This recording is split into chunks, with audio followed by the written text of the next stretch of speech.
Assalamualaikum warahmatullahi wabarakatuh. Kami dari kelompok 1 ingin membahas hasil diskusi kami yang berjudul Pentingnya Auditing bagi Pengembangan Lembaga Pendidikan, yang beranggotakan saya Diva Fitriatin Hasana dengan NIM D93219070. Nama saya Malah Kistia Dewi, NIM D93219084. Nama saya Sofyan Budi Ismail, NIM D93219104. Baik, yang pertama saya akan membahas tentang pentingnya auditing pada bidang pendidikan. Audit atau auditing, atau yang disebut dengan pemeriksaan, dalam arti luas bermakna evaluasi terhadap suatu organisasi, sistem, proses, atau produk.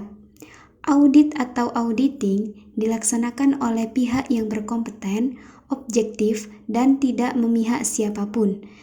Tujuan diadakannya audit atau auditing adalah untuk melakukan verifikasi bahwa subjek dari audit atau auditing telah diselesaikan atau berjalan sesuai dengan standar yang ditetapkan. Untuk memahami sebuah auditing ini, tentunya perlu kiranya disajikan terlebih dahulu pembahasan mengenai penjaminan mutu.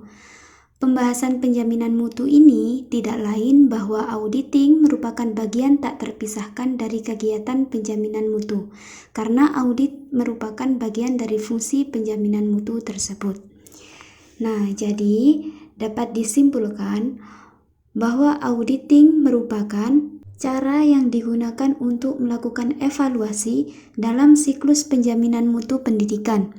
Hasil dari evaluasi melalui auditing ini digunakan oleh level pengambilan kebijakan untuk melakukan pengendalian mutu pendidikan. Kemudian, mengapa audit pada sebuah lembaga pendidikan sangatlah penting? Karena audit atau auditing pada lembaga pendidikan digunakan untuk mengkomparasikan fakta lapangan dengan standar yang ditetapkan. Selain itu, hasil audit atau auditing juga berguna sebagai laporan kepada pihak manajemen dalam meningkatkan mutu pendidikan. Di sini saya akan menjelaskan tentang landasan hukum auditing bidang pendidikan. Landasan hukum auditing bidang pendidikan ialah fondasi perundang-undangan yang menjadi pijakan dan pegangan dalam pelaksanaan auditing bidang pendidikan. Landasan hukum auditing bidang pendidikan ada 3. Yang pertama terdapat pada Peraturan Pemerintah Nomor 19 Tahun 2005 tentang Standar Nasional Pendidikan. Pada pasal 4 yang menjelaskan bahwa Standar Nasional Pendidikan bertujuan menjamin mutu pendidikan nasional. Dan pada pasal 91 tentang Satuan Pendidikan wajib melakukan penjaminan mutu pendidikan untuk memenuhi atau melampaui standar nasional pendidikan. Dan yang kedua ada Undang-Undang Nomor 20 Tahun 2003 tentang Sistem Pendidikan Nasional. Dan yang terakhir yakni Peraturan Menteri Pendidikan Nasional Nomor 63 Tahun 2009 tentang Sistem Penjaminan Mutu Pendidikan.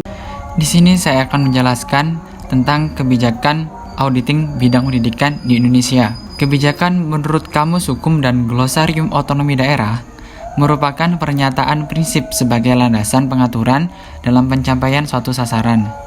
Mengingat bahwa auditing tidak lepas dari mutu, Peraturan Menteri Pendidikan Nasional Nomor 63 Tahun 2009 tentang Sistem Penjaminan Mutu Pendidikan merupakan komitmen dalam meningkatkan mutu pendidikan Indonesia. SPMP sendiri mendefinisikan penjaminan mutu sebagai kegiatan sistemik dan terpadu oleh satuan atau program pendidikan, penyelenggara satuan atau program pendidikan, pemerintah daerah, pemerintah, dan masyarakat untuk menaikkan tingkat kecerdasan kehidupan bangsa melalui pendidikan.